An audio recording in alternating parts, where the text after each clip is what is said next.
कि चाहे स्कूल की बच्चियां प्रोटेस्ट कर रही हों, उनके हाथ में बाबा साहब भीमराव अंबेडकर का पोस्टर है।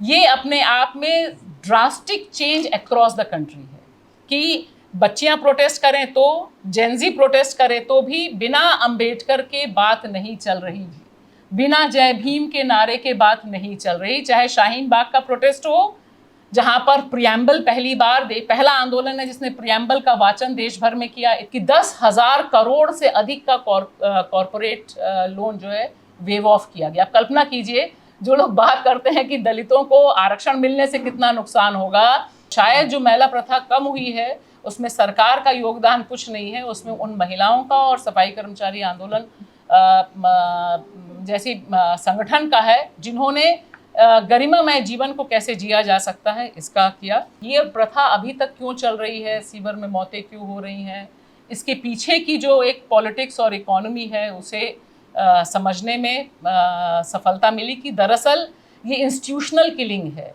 ये इंस्टीट्यूशनल मर्डर्स हैं जो हमारे सामने हो रहे हैं और उसकी वजह से ये पूरी प्रक्रिया चल रही है।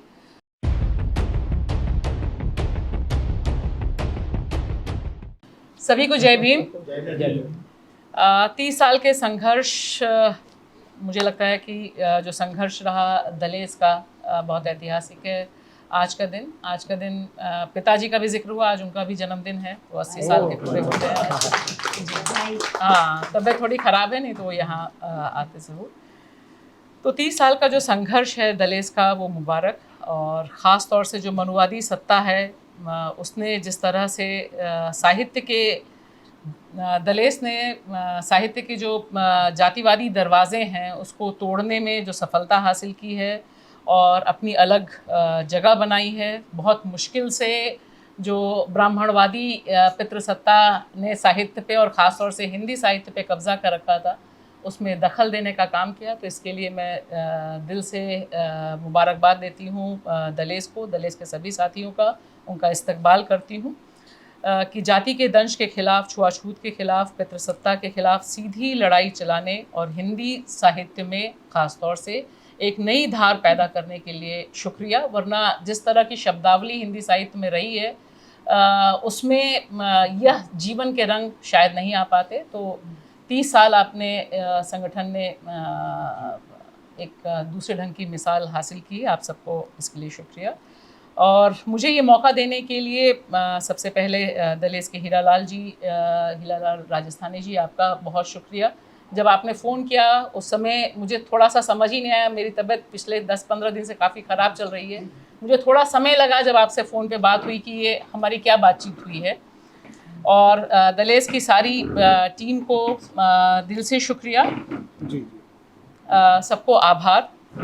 आज मैं इस मंच से सबसे पहले आंध्र प्रदेश की अनंतपुर से नारायण अम्मा को सलाम पेश करती हूँ, उन्हें याद करती हूँ।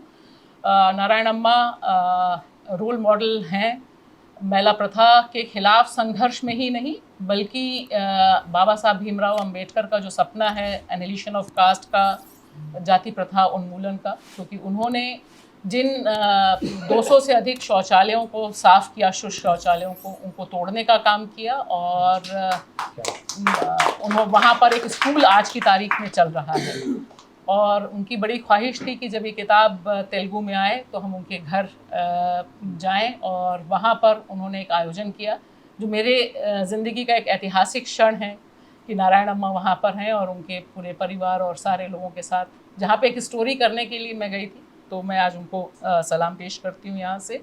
हरियाणा की सरोजदी हैं, कश्मीर की मुनीरा हैं, पटना की गंगा हैं, और अनगिनत जो साथी जिन्होंने महिलाओं को मैं याद करती हूँ, जिन्होंने मुझे घनघोर रूप से जो अमानवीय जाति की गंदगी है, उसे मल भरी जो टोकरी है, उसे फेंकने, उसे जलाने का जो काम किया, और उस काम को देखने, महसूस करने का मुझे मौका दिया, इसलिए मैं दिल से उनका शुक्रगुजार हूँ। और निश्चित तौर पर ये जो पूरी प्रक्रिया रही मैला प्रथा के खिलाफ जो संघर्ष है, वो मेरा ठोस रूप से मानना है कि बाबा साहब का जो सपना था एनिलिशन ऑफ कास्ट का, जाति के उन्मूलन का, उस दिशा में एक बहुत ही साहसिक कदम, क्योंकि सबसे घिनौना रूप मैला प्रथा है, जहाँ एक इंसान को दूसरे का मल ढोने के लिए मजबूर, आज की तारीख में भी जब हम यहाँ बैठे हैं बेजवाड़ा विल्सन यहाँ पर हैं, उनकी पूरी टीम काम कर रही है। करीब कई राज्यों में आज भी काम चल रहा है। तो वहाँ जहाँ टोकरी जलाई जाती है तो ऐसा देख के लगता है कि जाति प्रथा का जो दंश है उसे जलाया जा रहा है।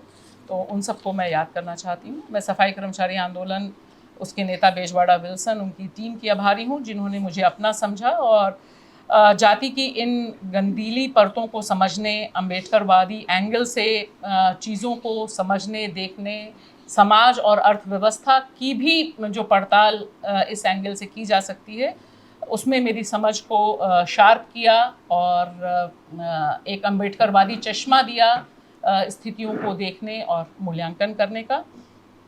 अपने परिवार, विस्तृत परिवार, दोस्तों, उनके प्यार की बदौलत तमाम गालियाँ, धमकियाँ, ठोकरों को बर्दाश्त करने की हिम्मत मिली। हर बार लगा कि अब सब कुछ ख़त्म है, लेकिन फिर फिनिक्स की तरह राख से उठ खड़े होने का हौसला मिला और ये हौसला जय भीम और लाल सलाम के नारे से मिला। उसकी जो स्पिरिट है, उस स्पिरिट ने दरअसल इन दोनों नारों ने बताया कि हिम्मत नहीं हारनी है, आगे बढ़ना है, क्योंकि आप सब जानते हैं किस फेज से हम सब लोग गुजरे हैं। 2023 जब न्यूज़ क्लिक पर हमला हुआ, उसके बाद से एक बार लगा कि सारी ज़िंदगी, सारे हमारे जितने औजार हैं सब द ग्रेट सत्ता ले गई है और कैसे हम दोबारा शुरू करेंगे। तो वहाँ मुझे लगता है कि ये जो दो नारे और दो विचारधाराएं हैं, जय भीम की और लाल सलाम की, इन्होंने नए तरीके खोजने और खुद को ज़िंदा रखने के लिए भी एक बहुत इम्पोर्टेंट दिया। 2-3 चीज़ें मैं कहना चाहूँगी। हीरा लाल जी से मैंने आज पूछा कि दरअसल मुझे भी बोलना है क्या, तो उन्होंने कहा कि हाँ, आपको बोलना है। थोड़ी सी ये जो प्रक्रिया इस किताब की है, तो जो प्रक्रिया है वो किताब की, वो तकरीबन यहाँ पर है, जो काम है वो यहाँ पर इस किताब के रूप में कोशिश की गई है। अंग्रेज़ी, तमिल, तेलुगु में इसका थोड़ा और विस्तार है उन राज्यों के जो अनुभव हैं। ब्रेल इसका लेटेस्ट वर्ज़न है। उसके लिए भी मैं एक ऐसे साथी, ऐसे गुमनाम साथी का बहुत दिल से शुक्रिया अदा करती हूँ जो दलित समाज के हैं, जिनसे मेरी पहली मुलाकात जयपुर में हुई थी और उस समय वो एक एग्ज़ाम की तैयारी कर रहे थे। नेत्रहीन साथी हैं वो, और उन्होंने उस दिन मुझे प्रॉमिस किया था, जब जयपुर में एक छोटा सा प्रोग्राम था, कि जिस दिन मेरी नौकरी लग जाएगी और मैं पूरी कोशिश करूँगा कि मैं एक सरकारी नौकरी में आ जाऊँ, तो मैं इस किताब को ब्रेल में अनुवाद करूँगा। और वो तकरीबन इतनी बड़ी है, अगर कभी आप ऑफिस आएँ तो मैं आपको ज़रूर दिखाना चाहूँगी। वो बहुत बहुमूल्य चीज़ है मेरे लिए। उन्होंने अपने पैसे से, अपनी मेहनत से उसका तर्जुमा किया और उन्होंने यह कोशिश की कि राजस्थान और बाकी जगहों पे जहाँ पर नेत्रहीन विद्यालय हैं, उनकी लाइब्रेरीज़ में वो पहुँचे और उनसे मुझे पता चला पहली बार कि जो नेत्रहीन विद्यालय हैं जहाँ पढ़ते हैं, वहाँ तकरीबन 80% दलित और आदिवासी बच्चे हैं। उनका कहना था कि यहाँ पर भी डिसेबिलिटी में जो अनटचेबिलिटी है उसके बारे में कहीं बात नहीं है। तो मैं चाहता हूँ कि हमारे बच्चे पढ़ें, तो मैं उनको भी याद करती हूँ। और बुनियादी तौर पर जैसा कि मैंने किताब में लिखा है, 2004 से ये सिलसिला शुरू हुआ, तो आज हम 2026 में हैं, तो तकरीबन 22 साल हो गए इस जर्नी को। और रिपोर्टर के तौर पे जर्नी शुरू हुई और आज कुछ हद तक मुझे लगता है कि समाज को समझने और ये प्रथा अभी तक क्यों चल रही है, सीवर में मौतें क्यों हो रही हैं, इसके पीछे की जो एक पॉलिटिक्स और इकोनॉमी है उसे समझने में सफलता मिली कि दरअसल ये इंस्टीट्यूशनल किलिंग है, ये इंस्टीट्यूशनल मर्डर्स हैं जो हमारे सामने हो रहे हैं और उसकी वजह से ये पूरी प्रक्रिया चल रही है। और दूसरी बहुत जो इम्पोर्टेंट बात मुझे लगता है कि मुझे साझा करनी चाहिए कि जो महिलाएं मैला ढोने का काम कर रही थी, जब मैं उनसे मिली, जिसको मैंने दर्ज भी किया है और जानबूझ के कश्मीर के चैप्टर से शुरू किया है, मुनीरा का जिक्र किया है उसमें, बाकी लोगों का जिक्र किया है, कि किसी भी धर्म के हों, किसी भी इलाके के हों, लेकिन ये काम दलित के लिए है, वातल समाज के लिए वहाँ पर है और बाकी जगहों पर है। निश्चित तौर पर इसमें जो हिंदू ब्राह्मणवादी व्यवस्था है उसने इतना अपना शिकंजा फैला रखा है कि वो बाहर निकलने नहीं देती और बाहर निकल के कोई सम्मानजनक काम की गारंटी हो जाए, ये आज तक संभव नहीं है। इसके साथ साथ लेकिन इतनी विषमताओं के बावजूद जो समाज है, जो समाज की महिलाएं हैं, उनकी जो जीवंतता है, उनका जो हंसमुख रवैया है, जीवन को जीने का, हर कठिन परिस्थितियों में मजाक करने का, बहुत अच्छे खाने बनाने का और खाने पर डिस्कशन करने का, वो मुझे लगता है कि बहुत मार्के की बात है कि इतना भीषण दमन, मतलब उससे ज़्यादा बर्बर दमन नहीं हो सकता कि जहाँ पे आप पूरी गरिमा को छीन लें, सब कुछ कर लें। लेकिन वे महिलाएं आज भी पूरी कोशिश करती हैं, उस समय भी कर रही थी जब मुलाकात हुई थी, कि उनकी अगली पीढ़ी इसमें ना जाए। और शायद जो महिला प्रथा कम हुई है उसमें सरकार का योगदान कुछ नहीं है, उसमें उन महिलाओं का और सफाई कर्मचारी आंदोलन जैसी संगठन का है, जिन्होंने गरिमामय जीवन को कैसे जिया जा सकता है इसका किया। 2-3 चीज़ें मैं प्रेजेंट दौर के बारे में ज़रूर बोलूँगी, क्योंकि आज अभी हम मोदी जी का भाषण सुन ही के आ रहे हैं यहाँ पर जी। और मुझे लगता है कि आज देश, लोकतंत्र, जो हमारा लोकतंत्र है, हमारा समाज बहुत ऐतिहासिक, बहुत हिस्टोरिक जंक्शन पर खड़ा हुआ है। आज़ादी की 80वें सालगिरह में जब हम प्रवेश कर रहे हैं, तब जिस डर और आशंका के बारे में बाबा साहब भीमराव अंबेडकर ने हमें उस समय चेताया था और कहा था कि मैं यह चैरियट यहाँ तक ले आया हूँ, कारवान यहाँ तक ले आया हूँ, अगर तुम इसे आगे ना ले जा सको तो कोशिश करना कि यह पीछे ना जाए। तो दरअसल आज की तारीख में यह खतरा कि जो हमें आज़ादी मिली है, जो हमें हक हकूक़ मिले हैं, वो हमसे खींचे जा सकें, वो एक रियल मुकाबला है। क्योंकि आज हमारा मुकाबला असल में हिंदू फांसीवादी सरकार से है, जिसने पूरी तरह से बाबा साहब भीमराव अंबेडकर के कॉन्स्टिट्यूशन, संविधान पर बुलडोज़र चलाना शुरू कर दिया। ऐसा नहीं कि नहीं हुआ है, कॉन्स्टिट्यूशन अपनी जगह है और बुलडोज़र, मनुवादी जो बुलडोज़र है वो अपना चल रहा है।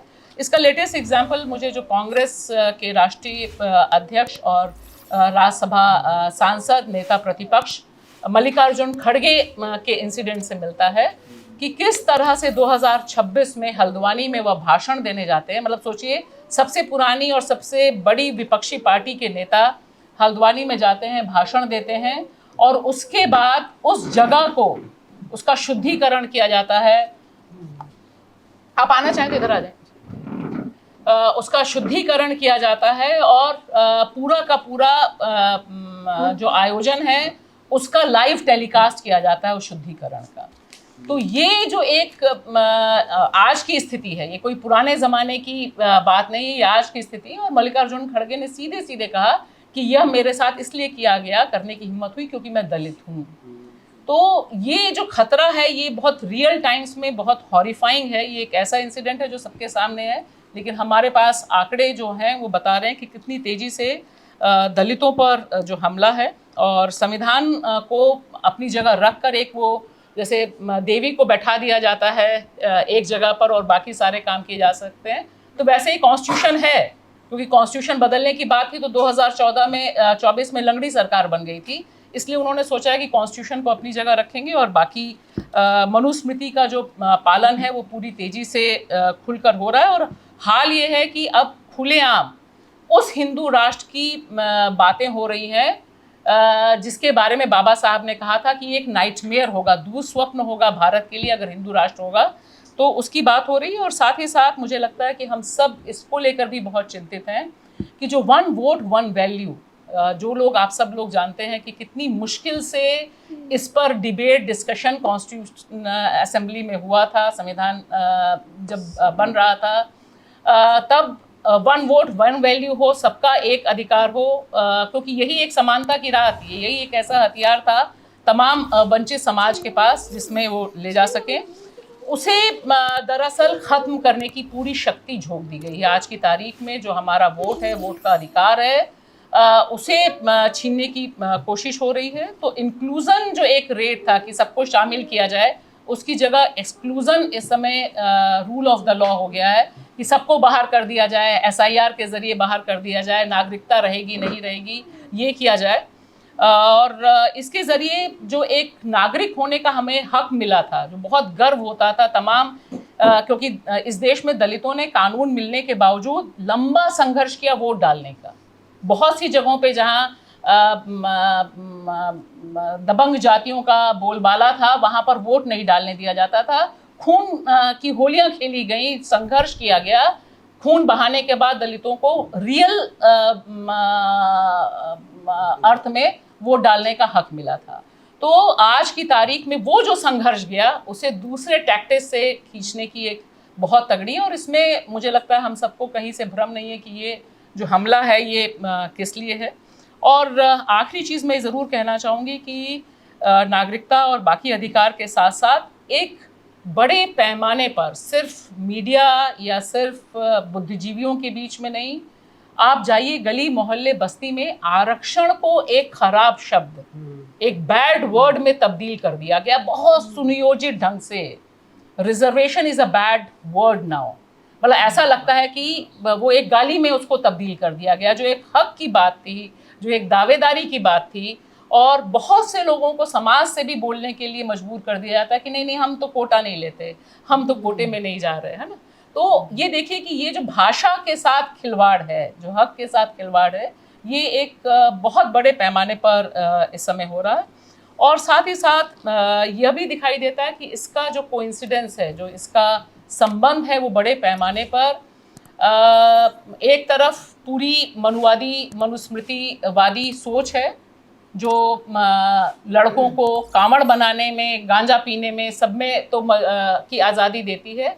लेकिन साथ ही साथ दूसरी तरफ दिखाई देता है कि कॉरपोरेट लूट जो है, जो मोनोपोली है, वो दोनों का जो रिश्ता है, नाभी नाल का रिश्ता, वो बहुत खुलकर है। तो बाकी चीज़ों पे तो हम बात कर लेते हैं, लेकिन जो कॉरपोरेट लूट है, जो अभी पार्लियामेंट में भी रखा उन्होंने कि 10,000 करोड़ से अधिक का कॉरपोरेट लोन जो है वेव ऑफ किया गया। आप कल्पना कीजिए, जो लोग बात करते हैं कि दलितों को आरक्षण मिलने से कितना नुकसान होगा, महिलाओं को अधिकार देने से कितना नुकसान होगा, लेकिन 10,000 करोड़ का कॉरपोरेट लोन अभी जो पिछले 10-12 सालों में सरकार ने वेव ऑफ किया है। और धीरे धीरे दिखाई दे रहा है कि ये दोनों का जो नेक्सेस है, क्योंकि दोनों एक दूसरे को सपोर्ट कर रहे हैं कि भाई तुम इधर से हिंदू मुस्लिम करते रहो, हम इधर से हक खींचते रहें, महिलाओं को समझाते रहें कि बच्चे पैदा करने हैं क्योंकि हिंदू खतरे में है, और दूसरी तरफ से जो जंगल ज़मीन की लूट है, हमारी संपत्ति की लूट है। तो मुझे लगता है कि ये जो एक इस समय घटित है हमारे समाज की रियलिटी, इसमें सबसे तसल्ली की बात ये दिखाई देती है कि ये लड़ाई बहुत शार्प हो गई है। ऐसा नहीं है कि सामने से लड़ाई नहीं है। कम से कम इस समय जब हम बैठे हैं 2026 में, हो सकता था 2025 में इतनी आशा की किरणें ना दिखाई देती, लेकिन 2026 में जो इस समय हमें दिखाई दे रहा है कि जो जेन अल्फा है, जो स्कूल में पढ़ने वाले बच्चे हैं, सरकारी स्कूल में पढ़ने वाले बच्चे हैं, और यहाँ ध्यान दीजिए, यहाँ कास्ट का एंगल बहुत इम्पोर्टेंट है। हमें ये याद रखना चाहिए कि सरकारी स्कूलों में कौन पढ़ता है, कौन सा तबका जा रहा है, ये कौन बच्चियां हैं जो सीधे मुखर होके बोल रही हैं। अगर ध्यान से हम देखें तो हमें पता चलेगा ये पिछड़े और दलित समाज की बच्चियां हैं जो खुलकर कह भी रही हैं कि उनके साथ क्या क्या हो रहा है। और ये इस समय एक जो खौफ का साया था कि हिंदूवादी फांसीवादी राज्य हो गया है, बोलना मना है, ये एक जो खौफ है, ये इस समय टूटा हुआ है, बड़े पैमाने पे टूट रहा है। और जो हमारी पीढ़ी जिस तरह से चैलेंज नहीं कर पाई थी, शायद जो नेक्स्ट 2 जनरेशन्स हैं वो जिस तरह से चैलेंज कर रही हैं, उसमें एक बड़ी आशा की किरण है। लेकिन इसमें जो एक अभी बहुत इम्पोर्टेंट काम करना है, क्योंकि देखिए पहली बार है कि चाहे स्कूल की बच्चियां प्रोटेस्ट कर रही हों, उनके हाथ में बाबा साहब भीमराव अंबेडकर का पोस्टर है। ये अपने आप में drastic change across the country है कि बच्चियां प्रोटेस्ट करें तो, जेनजी प्रोटेस्ट करें तो भी बिना अंबेडकर के बात नहीं चल रही, बिना जय भीम के नारे के बात नहीं चल रही। चाहे शाहीन बाग का प्रोटेस्ट हो, जहां पर प्रियम्बल पहली बार पहला आंदोलन है जिसने प्रियम्बल का वाचन देश भर में किया, इतना तगड़ा बाबा साहब की पूरी इमेज के साथ हुआ। तो ये एक बहुत इम्पोर्टेंट मुझे बात लगती है कि जिस समय तमाम सेक्शंस आंदोलन कर रहे हैं और अंबेडकर में ही अपनी राह देख रहे हैं एक one of the icons who can save. दो ही आइकन्स हैं आपके पास, कॉन्स्टिट्यूशन है, आपके पास अम्बेडकर हैं, आपके पास जय भीम का नारा है, आपके पास इनकलाब जिंदाबाद का नारा है। तो ये जो एक मिलन बिंदु है, मुझे लगता है जो फांसीवादी ऑनस्लॉट है और जो मनुस्मृति को लागू करने का बहुत गंभीर खतरा है, और ख़ास तौर से हम औरतों के लिए, क्योंकि मुझे इतना डर लगता है इस समय जब मैं भाषण सुनती हूँ कि बच्चे ज़्यादा पैदा करो, घर में रहो। आनंदीबेन पटेल जो उत्तर प्रदेश की राज्यपाल हैं, वो ऑन रिकॉर्ड कहती हैं कि लड़कियों को अगर खाना बनाना नहीं सीखा, ससुराल में सेवा करना नहीं सिखाया, तो वो तो घर से बाहर निकाल देंगे। तो ये कॉन्स्टिट्यूशनल पोस्ट पर बैठी महिला हमें दिखा रही है कि हमें मनुवाद में जाना है, लेकिन जवाब लड़कियां ज़बरदस्त दे रही हैं। वो कह रही हैं कि हमें पढ़ना है और हमें हमारा हक चाहिए। शुक्रिया।